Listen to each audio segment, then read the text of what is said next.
Fa 10 anys, quan vàrem comprar els actius de l'editorial Moll, el primer, gairebé de les primeres coses que vaig fer va ser demanar a en Miquel Raió si podia anar a la Fira de Bolònia, la fira mundial més important de llibre infantil i juvenil, per indicar-nos camins per tenir una presència exterior o internacional del volum certament important de l'editorial Moll en aquest camp.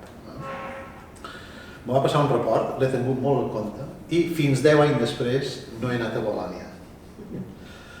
He quedat impressionat de la vitalitat de la indústria del llibre infantil i juvenil a nivell mundial. I allà veus una potència de mercat, de demanda, de diversitat, de creativitat, és un univers que darrere té una indústria molt potent. D'aquí volia treure o volia exposar la primera pregunta. I així, com veus, des de la vostra experiència, si la literatura infantil i juvenil se troba en un bon moment o si està perdent la guerra en les pantalles.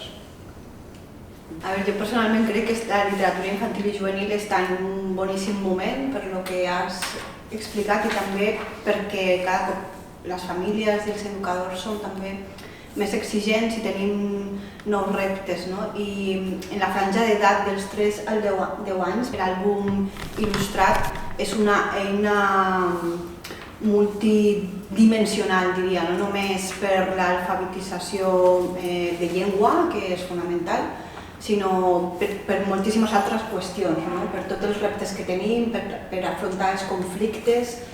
Sempre busquem els pares i les mares un llibre que ens pugui fer de porta d'entrada a abordar aquella temàtica.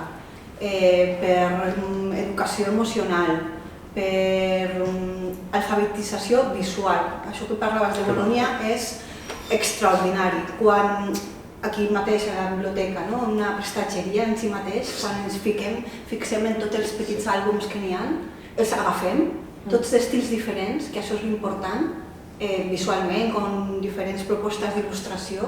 Tenim un museu viu que moltes famílies els tenen a casa. I crec que l'oportunitat que tenim amb l'àlbum il·lustrat encara és més forta de la que pensàvem per la influència d'aquestes pantalles que ens venen. Donar diferents mosaics, diferents perspectives d'il·lustració, tècniques, formats,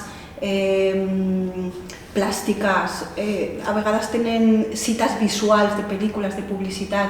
Tot això ens enriqueix i ens prepara per ser consumidors futurs de pantalla, espero, perquè ho som i ho serem, amb més criteri. Per tant, crec que en un molt bon moment i el que preguntava sobre la relació amb la pantalla és un desequilibri totalment desigual, perquè la pantalla no necessita que haguem programes de foment de pantalla, en canvi de lectura sí que hem de fer. És totalment desigual i jo particularment, per no enrotllar-me molt, no crec en això que diuen no, doncs anem a utilitzar la pantalla i unir-la amb la literatura i així. No, perquè ens roba temps real de lectura, de vivència, i el que jo faria amb la lectura és vincular-lo amb les experiències reals, sensorials, sensitives, vivencials, i no amb la pantalla. La pantalla té el seu moment. Jo amb la meva filla no he de posar un horari, de pantalla sí. De lectura, i això és una cosa ja personal, jo us la contaré perquè crec que és interessant, la meva filla té dislèxia. Ostres, com em costava que comencés a rodar la lectura i quina frustració ens donava.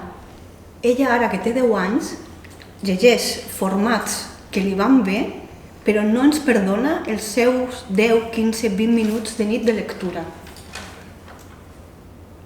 I això, la pantalla la té quan li toca, però ens ha vist als pares, sempre, l'hem llegit tant, l'hem llegit, i arriba un moment que fa pum, i això és innegociable. Venim d'una festa, venim d'on sigui, no, però toca llegir. No, carinyo, que és super tard, anem a dormir directament.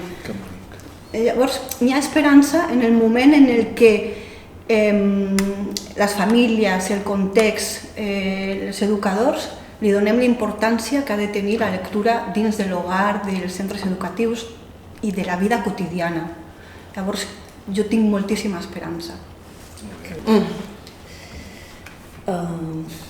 Sí, ja a veure, la pantalla és una gran competidora, en efecte, no hi ha dubte, perquè la duim a la butxaca, és a casa nostra, és renouera, és cridanera, tu vas a un bar i està en marxa, vas a un restaurant i està en marxa, si tens la mala sort de seure davant sense voler mires, perquè és molt atractiu. Aleshores, clar, això s'ha de combatre, o s'ha de compatibilitzar, o s'ha de... no ho sé.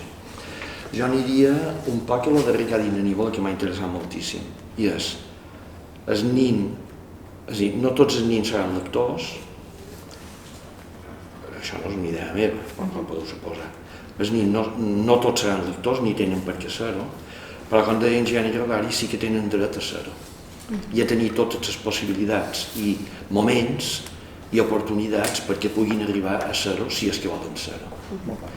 Clar, la primera pregunta és quant de pares i mares són models lectors. Probablement més que mai en tota la història, entre altres coses perquè més que mai la gent està alfabetitzada, exceptuant les bosses d'analfabetisme o d'analfabetisme funcional a les edats adultes. Per tant, hi ha d'haver models lectors.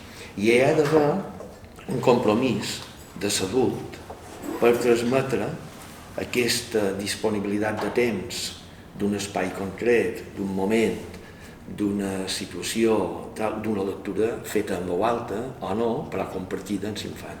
La meva experiència és que si no hi ha això, ja en poden fer de coses.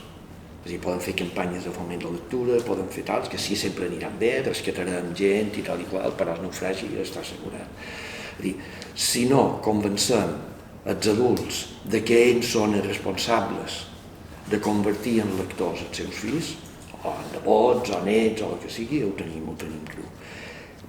Sobretot perquè si els convertim en lectors, aquests al·lots i al·lotes seran persones que seran capaces de seure i donar l'esquena a la pantalla quan toqui donar l'esquena a la pantalla, o tindran la sensació de que poden controlar uns moments, un temps per la lectura, per estar amb ells mateixos i amb ningú més, tindran la seva petita biblioteca, la qual cosa és un tresor i és un racó d'assegurança, de seguretat. Quan te colgues, mires que tens aquest racó que és teu propi, la teva petita biblioteca. Això són pardalades, en efecte, però això són pardalades amb una càrrega simbòlica forta. És a dir, hi ha d'haver una activitat propositiva, voluntària i de plaer, en el principi el millor de sacrifici, que enrotlla, ara anar amb ma mare a cercar un llibre i ja no tinc ganes de llegir més, igual a la vegada que fa 100, segurament sí que ja hi aniràs en gust, perquè si tu no tens la possibilitat de tastar 50, 100, 200 llibres, probablement no tinguis aquest miracle que se produeix de que cada persona hi ha un moment en què pot trobar aquest llibre que l'enganxi per sempre per la lectura.